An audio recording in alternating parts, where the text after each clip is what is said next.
Hi, I'm Cyan Banister for TechCrunch TV. I'm here with Andrew Auernheimer, who also goes by the name Weev. He's a notorious hacker, and he's a lot of other things that people like to say about him. He's, since April 2001, known to the FBI as a computer hacker, which was said by a special agent of the FBI. He uses highly offensive language, according to Dan Gooden from the Register. He's rather brilliant, says John Oates from the Register. He's offensive and has witty detail, says Fox News. Think Shakespeare's Puck, says Forbes. A menace on the internet, says the Assistant Attorney General Zach Intrater. What do you have to say about that, Weev? I like that last quote the best. I definitely step on some toes in what I do, and really I think that I'm following a long tradition of using speech as a weapon. I mean, I'm an internet troll, first and foremost. And it's about aggressively using rhetoric to offend the powerful. So a lot of people have some pretty strong opinions about internet trolling, and so I don't think a lot of people have seen an interview with an actual person who identifies as a troll on the internet. So can you explain a little bit about what that means and why you do it and what's behind that? I know you mentioned freedom of speech, but could you go a little bit further into that? Absolutely. So the idea of trolling is you go into a community and you extend the conversation far beyond their comfort zone. There's actually a term in political science for this. It's called the Overton window.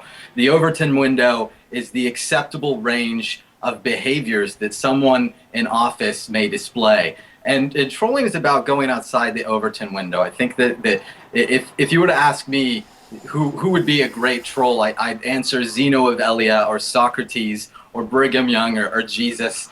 People that boldly use rhetoric to divide populaces between the right side and the wrong side. This is constructive trolling. So you're also known as a hacker. So let's get into that a little bit. And so what is your computer background?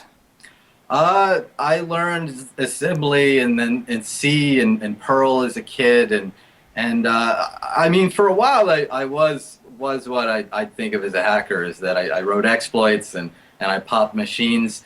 But there was a time, I was about 17, 18, that I decided that the majority of problems in our country are not technical, they are social, and I would be wasting my life flipping bits in a disassembler versus really getting down to the problems which I feel need addressing, which are problems of conversation, they're problems of psyche, and so there's sometimes a technical element to what I do, but very rarely is it more technical than rhetorical. Okay, so one of the reasons why we're here today is you won a Crunchie. Can you show us your Crunchie? This is my Crunchie. There are many others like it, but this one is mine. Right, and you won this. Why? In June of 2010, there was an AT&T web server, a public web server, and there was an API in this web server that if you would add one to a number, it would display the email address of the next iPad 3G user.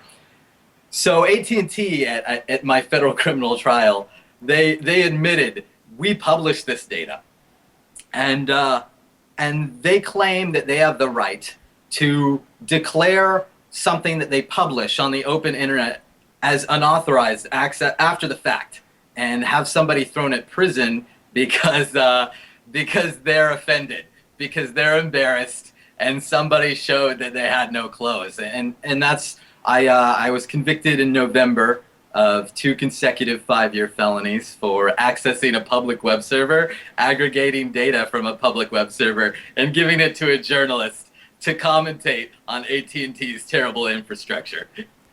Well, let's talk about that for a minute, though, because I think it's important to go into how this was public data. It's no different than an API publishing information if you were querying it, I assume, and how, I think parents should be a little concerned. It can happen to adults like yourself. It could also happen to curious children who are on the internet just probing things and trying to figure out how things work. Could they be facing, serious prison time or going to jail like yourself? I think that there's a number of parties that should be concerned. The first and foremost is users of the internet. By the current interpretation of the CFAA that they've gone for in my case, every time you click a link, every time you fill out a web form, if later the web operator decides they just don't like you, they can have you sued or thrown in prison like me. See, the CFAA, the Computer Fraud and Abuse Act, is a civil and a criminal statute. There are two other parties that really need to be concerned about this law and about my case. The first is the information security industry. Everybody is universally recognizing, even my worst enemies in the world are saying this case just destroys everything we do. There is no computer security research if you can't access public data. And the other party is startups. I mean, how many startups describe themselves as disruptive? I'm disruptive, that's for sure. But how many startups describe themselves as disruptive and aggregate data from other people's APIs? How many API mashup applications are there on iTunes? There's just more than I can count. You know, there's thousands, hundreds of thousands, who knows? And everybody that aggregates public API data could later be made into a criminal if and this happens more times per day on Twitter alone than there are people on Earth. There's about 14 billion API accesses on one website per day. And the government can say that any of these are arbitrarily illegal if you happen to offend somebody important. So you're facing sentencing. How does that feel? There's a verse from the Gospel of Luke. It's Luke 6:22, and it says, "Blessed are you when they shall hate you, and separate you from their company, and reproach you, and cast out your name as evil."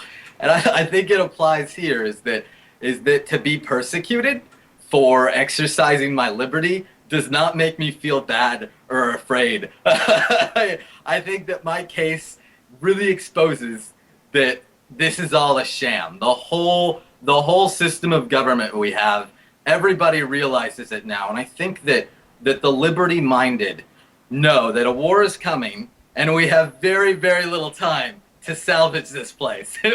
and we all have very important roles to play in this particular juncture.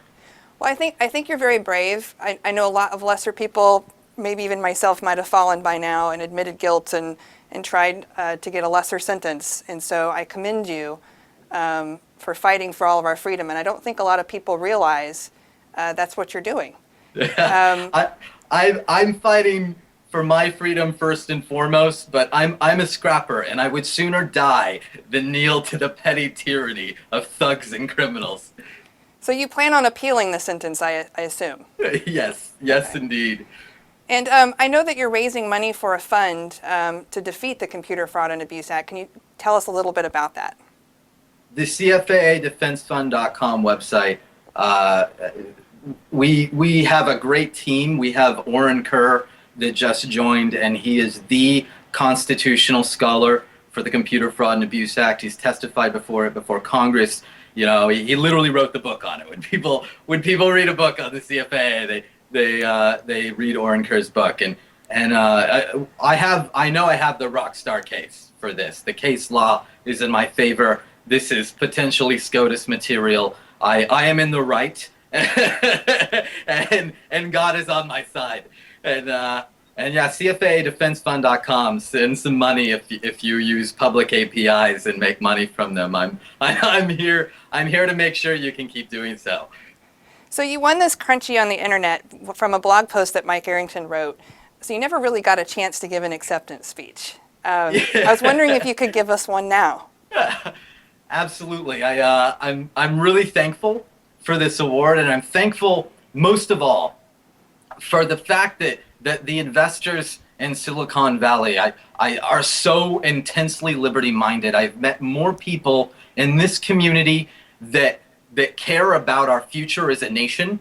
I think that the Founders Fund Manifesto is the first document that I ever saw that really encapsulated the problems with the country so effectively. We are stagnant, and this community of investors and innovators are the only people that are working against stagnation, and I'm thankful that they recognize that I am in this fight for the good of the country. Well, thank you very much, Weev. And I do think you're an American hero. And despite what, we have very polarizing views about you, I do like your living life as performance art. And so I really appreciate it. And thank you for fighting for not only your freedom, but for all of ours. You're welcome.